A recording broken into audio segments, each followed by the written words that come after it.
Happy Wednesday, and welcome back to the Lorden Arch channel. I'm John Lorden, and we have another case that has been unsolved for decades, and here we are. Finally, some answers. In May of 2017, we released an episode detailing a mystery that started way back on July 10th, 1991.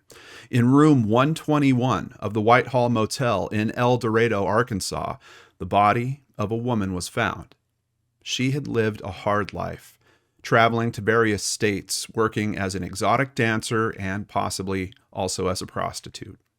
She went by many names, including Mercedes, Cheryl Ann Wick, Kelly Lee Carr, spelled C-A-R-R, Kelly Carr, spelled K-A-R-R, Shannon Wiley, Cheryl Kaufman, Sharon Wiley, but you've likely heard of her as El Dorado Jane Doe. Detective Kathy Phillips of the El Dorado Police Department would say, quote, "She told quite a few different things to different people. She told people she was in the witness protection program and that her father was in the mafia. There were rumors she was wanted for bank robberies on the East Coast, and she told some people she had been with a black male at a truck stop. She said he made her go up to the trucks and make contact with the truck drivers, and that he actually shot and killed one of the truck drivers, and they were on the run for that." She would be arrested multiple times around the start of 1991 using the name Cheryl Ann Wick. She was arrested on December 31st, 1990 for prostitution at La Casita Motel in Dallas, Texas. Less than a month later, on January 26, 1991, she was arrested again in Dallas. And a few weeks after that, on February 8th, 1991, she was arrested again for public lewdness at the Carousel Motel in Garland, Texas. In May of 91, another arrest for writing bad checks in El Dorado, Arkansas. Outside of multiple aliases, multiple arrests, and all of these stories, the authorities had some other helpful info. They knew she was between 20 and 30 years old. She was 5 feet 10 inches tall, weighed 162 pounds, and had old scars over her right eye and on her left waist that suggested an intimacy with violence.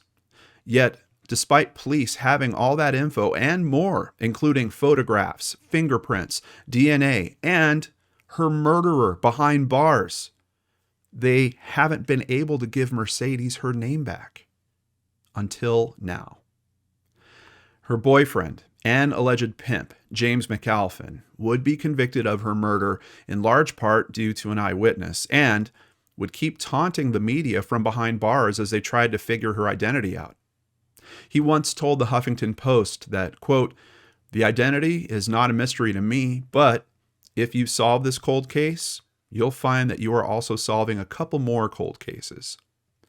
He even tried enticing a reporter into paying him $4,000 to give up her name. A lot of people think he was just saying all that for attention, but now that the mystery is solved, we don't need any further information from him. Last week, forensic specialist Yolanda McClary released an article on closingthecase.com detailing that El Dorado Jane Doe now had her name back, but they were respecting her and her family's privacy by not releasing her last name. McClary did give us a first name, though, and it's one that was used in some of her aliases, Kelly. The piece is written in the first person, which not only gives Kelly her name back, but gives her a voice after being silenced all those years ago.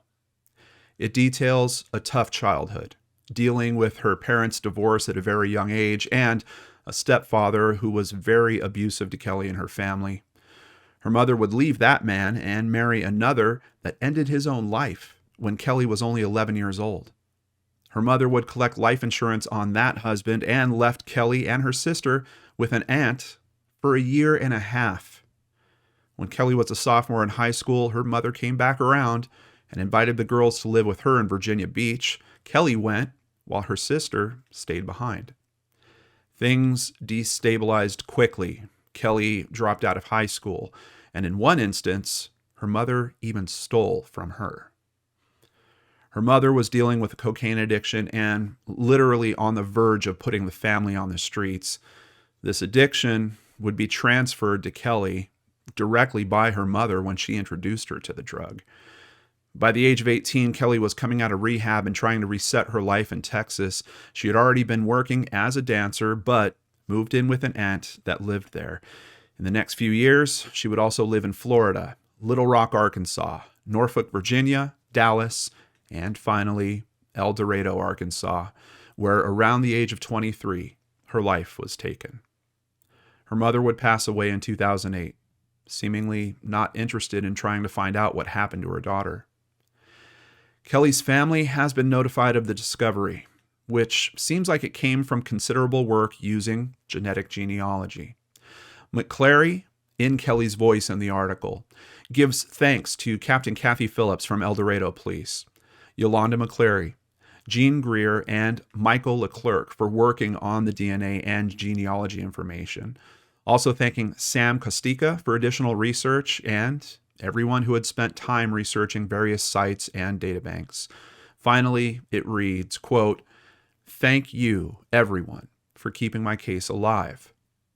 Goodbye, Kelly." If you're interested in reading the article for yourself, which I highly recommend, you'll find a link to it in the description box below. And my hat is off to this team of caring people that not only gave Kelly her name back, but brought the answers to her family. And thankfully, those answers include a conviction and time served by the culprit. The Whitehall Motel, where Kelly's life was tragically ended, has since been torn down. And as of 2016, it's just an empty lot. Thank you, closingthecase.com, Huffington Post, and Wikipedia for information presented in today's video.